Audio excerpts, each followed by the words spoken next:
Halo, dan selamat datang kembali. Anda sedang menyimak The Deep Dive. Pernahkah Anda bertanya-tanya, kenapa ya peta dunia itu bisa kayak sekarang ini? Kenapa gitu ada peradaban yang kayaknya maju banget teknologinya, kekuasaannya, sementara yang lain kok beda gitu. Nah, hari ini kita mau coba gali akar dari pertanyaan besar ini. Sumber kita kali ini bab yang penting banget dari buku Guns, Germs, and Steel, karya Jared Diamond. Bab 4 judulnya Kekuatan Petani atau Farmer Power. Tujuan kita? Ya. Membongkar gimana sih hal yang kelihatannya simple, kayak cocok tanam, beternak, produksi pangan lah intinya. Ya. Itu ternyata jadi kunci di balik jurang perbedaan kekuatan antar peradaban. Siap. Oke, mari kita bedah ini bareng-barang. Iya, ini argumen yang sentral banget ya di buku Diamond. Dan penting nih ditekankan dari awal, ini bukan sekedar soal siapa yang punya padi lebih banyak di lumbung. Bukan cuma itu. Bab ini tuh detail banget menjelaskan mekanismenya. Gimana sih pindah ke produksi pangan itu kayak nyalain mesin roket peradaban gitu. Kita bicara soal gimana kelebihan kalori itu secara sistematis jadi populasi lebih padat, orang jadi menetap, organisasi politiknya makin rumit, ada spesialisasi kerja, terus teknologi baru muncul, kekuatan militer jadi dominan, bahkan secara nggak langsung muncul senjata biologis berupa kuman. Ini fondasinya banget lah, fondasi perbedaan besar yang membentuk sejarah dunia kita. Oke, kita mulai dari yang paling dasar deh. Diamond bilang, produksi pangan itu sendiri udah revolusi efisiensi. Kok bisa pertanian ngalahin berburu meramu secara telak gitu? Di sumber kita disebutin angka yang lumayan bikin kaget sih. Di alam liar, katanya mungkin cuma 0,1% biomasa tumbuhan yang bisa kita makan. Tapi dengan pertanian, manusia kan milih tuh spesies yang bagus-bagus, terus ditanam intensif, sampai bisa 90% biomasa per hektar. Itu kan naiknya gila-gilaan ya efisiensinya. Nah, gimana ini terus jadi keunggulan nyata buat masyarakat petani? Nah, keunggulan pertama yang paling kelihatan itu, ledakan populasi. Coba Anda bayangkan aja, kalori jauh lebih banyak dari lahan yang sama. 1 hektar lahan pertanian itu diperkirakan bisa menghidupi 10-100 kali lipat lebih banyak orang dibanding lahan yang sama buat berburu meramu. 10-100 kali. Ini bukan beda tipis ya. Artinya, desa petani itu bisa jauh lebih padat penduduknya dibanding kelompok pemburu peramu. Wow, 10-100 kali. Itu kan berarti jumlah orangnya beda banget di area yang sama. Kalau dipikir-pikir, itu aja udah jadi keuntungan besar ya kalau ada konflik. Maksudnya, jumlah pasukan potensialnya aja udah beda jauh. Tepat sekali, jumlah itu faktor krusial dalam sejarah konflik. Tapi nggak cuma itu, ada keuntungan demografis kedua yang nyambung banget sama gaya hidup.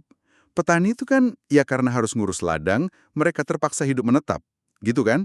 Nggak bisa lagi nomaden pindah-pindah terus kayak kebanyakan pemburu peramu. Menetap ya? Kedengerannya sih enak, tapi apa hubungannya sama populasi yang lebih besar lagi? Kok bisa? Oh, hubungannya langsung banget. Gini, buat ibu pemburu peramu yang nomaden, pindah-pindah sambil gendong anak kecil, itu kan repot banget. Susah bawa lebih dari 1 anak yang belum bisa jalan jauh. Nah, akibatnya mereka cenderung ngasih jarak kelahiran lebih lama, rata-rata sekitar 4 tahun gitu. Sebaliknya, di komunitas petani yang menetap, masalah mobilitas ini kan hilang. Ibu bisa ngurus beberapa anak kecil sekaligus di rumah atau sekitar desa. Hasilnya, interval kelahiran bisa lebih pendek, mungkin cuma sekitar 2 tahun sekali. Ini artinya, dalam waktu yang sama, masyarakat petani bisa punya keturunan 2 kali lipat lebih banyak. Jadi populasinya nggak cuma lebih padat, tapi tumbuhnya juga jauh lebih cepat. Oke, jadi pertanian itu kasih makanan lebih banyak per hektar, bikin populasi lebih padat, terus gaya hidup menetap bikin populasi itu tumbuh lebih cepat lagi. Wah, ini kombinasi yang kuat banget ya. Tapi kan tadi kita baru ngomongin tanaman nih. Bukannya paket kekuatan petani ini juga bergantung banget sama hewan ternak. Peran mereka apa aja sih selain jadi sate atau rendang gitu? Iya. Hewan ternak ini bagian penting banget yang seringkali kita remehkan perannya. Mereka itu kayak paket bonus yang luar biasa dari revolusi pertanian. Tentu yang pertama ya sumber pangan langsung, daging.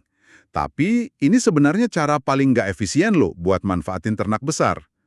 Hewan kayak sapi, kambing, domba, itu kan juga menghasilkan susu. Selama hidupnya, 1 sapi perah itu bisa hasilin kalori dari susu jauh lebih banyak dibanding kalau langsung dipotong buat daging. Belum lagi produk turunannya, keju, yogurt, mentega, itu kan bisa disimpan lebih lama juga.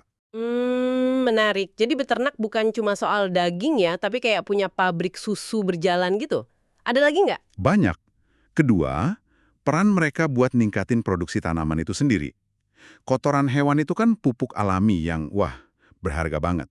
Sampai sekarang aja, di banyak tempat pupuk kandang masih jadi kunci kesuburan tanah kan? Bahkan kotoran keringnya bisa jadi bahan bakar di beberapa daerah. Lalu, yang ini krusial banget, tenaga hewan. Coba Anda bayangkan bedanya petani yang cuma pakai cangkul sama petani yang pakai sapi atau kerbau buat bajak sawah. Hewan itu bikin pengolahan lahan jadi jauh lebih luas, lebih dalam, bisa garap tanah yang lebih keras juga, hal yang nggak mungkin cuma pakai tenaga manusia.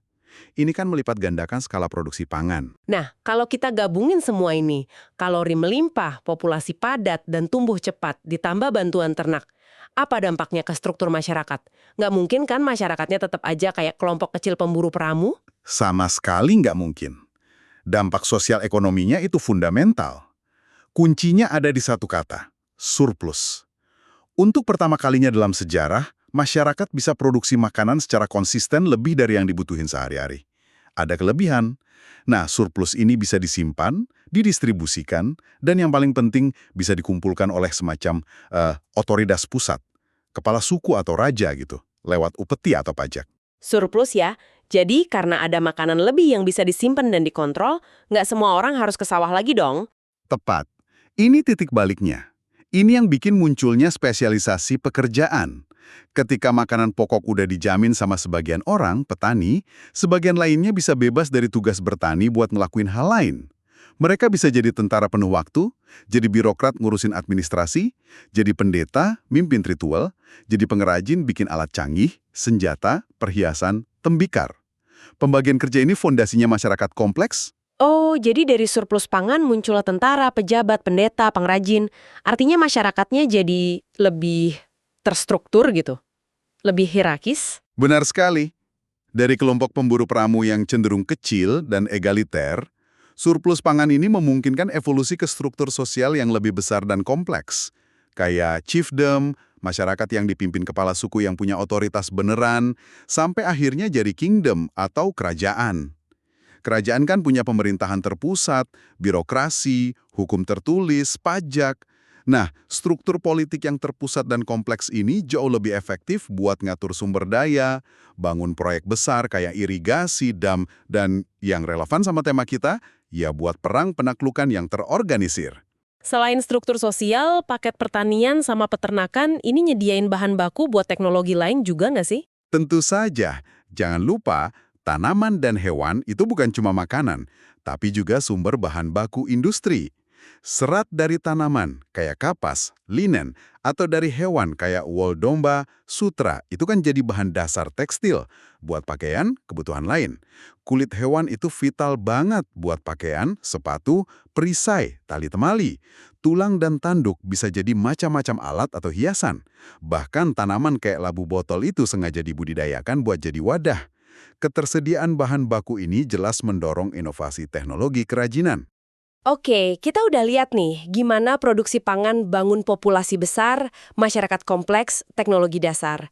Sekarang, kita fokus ke keunggulan yang mungkin paling kelihatan ya dalam sejarah, kekuatan militer. Gimana pertanian secara langsung bikin suatu masyarakat lebih unggul dalam perang? Saya langsung kepikiran satu hewan nih. Kuda, ya kan? Pasti.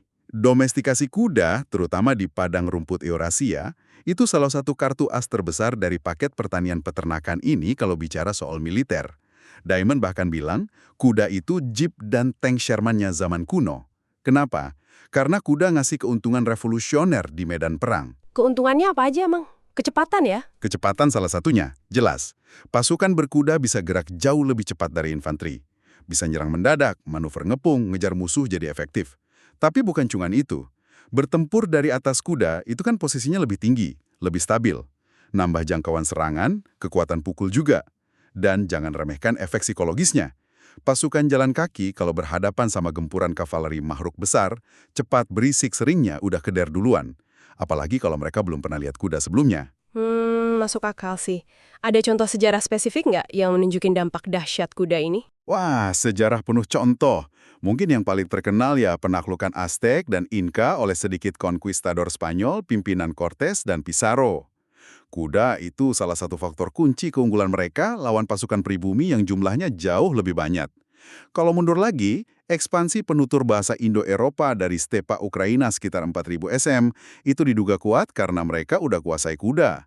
Terus munculnya kereta perang berkuda sekitar 1800 SM itu merevolusi taktik perang di Timur Dekat, Mediterania, sampai Cina. Bangsa Hyksos pakai kereta kuda buat naklukin Mesir tahun 1674 SM. Terus gelombang invasi bangsa nomaden berkuda kayak Hun dan Mongol yang neror peradaban mapan di Eurasia berabad-abad. Dominasi kavaleri ini baru benar-benar selesai pas ada senjata api modern sama tank di era Perang Dunia I. Di wilayah lain kayak Afrika Utara, Timur Tengah, unta juga punya peran militer mirip-mirip. Jadi, ya, masyarakat yang berhasil jinakin dan manfaatin hewan tunggangan besar ini jelas punya keunggulan militer luar biasa. Gila ya, gimana satu jenis hewan bisa ngubah sejarah militer sedrastis itu. Tapi selain kuda sebagai tangki kuno, ada satu lagi senjata nggak kelihatan yang juga lahir dari interaksi erat antara manusia, petani, peternak, sama hewan ternak mereka. Senjata ini katanya sering lebih mematikan dari pedang atau tombak. Kita ngomongin kuman ya. Betul. Ini sisi lain dari paket peternakan. Dia menyebutnya hadiah mematikan dari ternak. Logikanya gini. Sebagian besar penyakit menular epidemik yang nyerang manusia, kayak cacar, campak, flu, TBC, itu sebenarnya hasil evolusi dari penyakit yang awalnya nyerang hewan ternak. Nah, karena masyarakat petani dan peternak itu hidupnya padat, terus deket banget sama hewan-hewan mereka selama ribuan tahun, mereka jadi terus-terusan kena paparan mikroba dari hewan ini. Oh, jadi mereka kayak divaksin alami gitu ya selama berabad-abad ya? Ya, bisa dibilang gitu. Meskipun prosesnya brutal sih. Lewat seleksi alam, orang yang punya kekebalan parsial terhadap penyakit-penyakit ini kan cenderung selamat, terus nurunin kekebalannya ke anak cucunya. Jadi lama-lama, masyarakat agraris di Eurasia itu punya tingkat kekebalan kolektif yang lumayan terhadap penyakit-penyakit ini. Nah, masalahnya muncul pas mereka ketemu populasi manusia lain yang terisolasi, yang belum pernah kena penyakit ternak ini. Contoh paling tragis ya, penduduk asli Amerika, Australia, Kepulauan Pasifik. Jadi pas orang Eropa datang mereka nggak cuma bawa senapan sama kuda, tapi juga bawa senjata biologis tanpa sadar gitu. Persis. Kuman penyakit kayak cacar, campak, itu nyebar kayak api di populasi asli yang nggak punya kekebalan sama sekali. Dampaknya, wah, dahsyat banget. Di banyak kasus, sampai 90% atau lebih populasi asli meninggal karena wabah penyakit, bahkan sebelum sempat perang lawan penjajah. Kuman-kuman ini sering jadi faktor penentu utama dalam penaklukan dunia baru, jauh lebih efektif dari senjata Eropa itu sendiri. Ini konsekuensi yang nggak disangka, tapi krusial banget dari paket kekuatan petani yang berkembang di Eurasia. Oke, kita coba tarik nafas dulu, kita rangkum ya. Jadi, kekuatan petani ini bukan cuma soal makanan kenyang. Ini kayak sistem yang nyambung semua. Mulai dari bisa hasilin kalori banyak per hektar, terus bikin populasi meledak, padat menetap. Lalu ada hewan ternak yang nambah pasokan pangan, pupuk, tenaga. Kombinasi ini bikin ada surplus pangan, surplus bikin ada orang yang nggak usah bertani, jadi spesialis. Tentara, birokrat, pendeta, pengrajin. Ini bangun masyarakat yang kompleks, terpusat, bisa bikin teknologi baru, bisa perang terorganisir. Ditambah lagi keunggulan militer langsung dari kuda, dan bonus tak terduga berupa kebal penyakit mematikan dari ternak. Bener gitu ya rangkumannya? Anda merangkumnya dengan sangat baik. Itu persis rangkaian sebab akibat yang dijelaskan Diamond di bab ini. Paket lengkap inilah yang ngasih keuntungan kumulatif yang luar biasa ke masyarakat yang berhasil ngembanginnya lebih awal atau lebih efektif. Jadi kalau kita balik ke pertanyaan awal Liali dari Nugini yang dikutip Diamond itu, kenapa orang Eropa punya banyak kargo barang industri teknologi sementara orang Nugini enggak? Jawaban mendasarnya menurut bab ini ya ada di akar pertanian dan peternakan ini ya. Tepat sekali, perbedaan dalam ketersediaan spesies tanaman dan hewan liar yang cocok dijinakkan di berbagai benua. Terus juga kapan dan gimana masyarakat di sana berhasil mengembangin paket produksi pangan ini. Itu jadi titik awal perbedaan besar dalam sejarah manusia. Ini bukan soal beda pinter atau kemampuan antar ras manusia ya, tapi lebih ke beda modal awal geografis dan biologis yang dipunya tiap wilayah. Masyarakat yang kebetulan beruntung ada di wilayah kaya bulan sabit subur di Timur Tengah, yang kaya kandidat domestikasi bagus, ya mereka dapat start lebih awal dalam perlombaan menuju, ya, kompleksitas sosial, teknologi, dan kekuasaan. Ini benar-benar ngubah cara pandang soal sejarah sih. Bukan lagi cuma cerita raja dan perang, tapi cerita soal gandum, sapi, dan, kuman ya. Fondasi perbedaan besar dalam sejarah manusia ternyata bisa ditarik balik ke paket produksi pangan ini. Keuntungan geografis dan biologis, bukan superioritas ras. Itulah argumen utamanya. Dan ini bawa kita ke satu pemikiran penutup yang mungkin bisa Anda renungkan lebih lanjut, sebagai jembatan ke pemahaman yang lebih dalam lagi.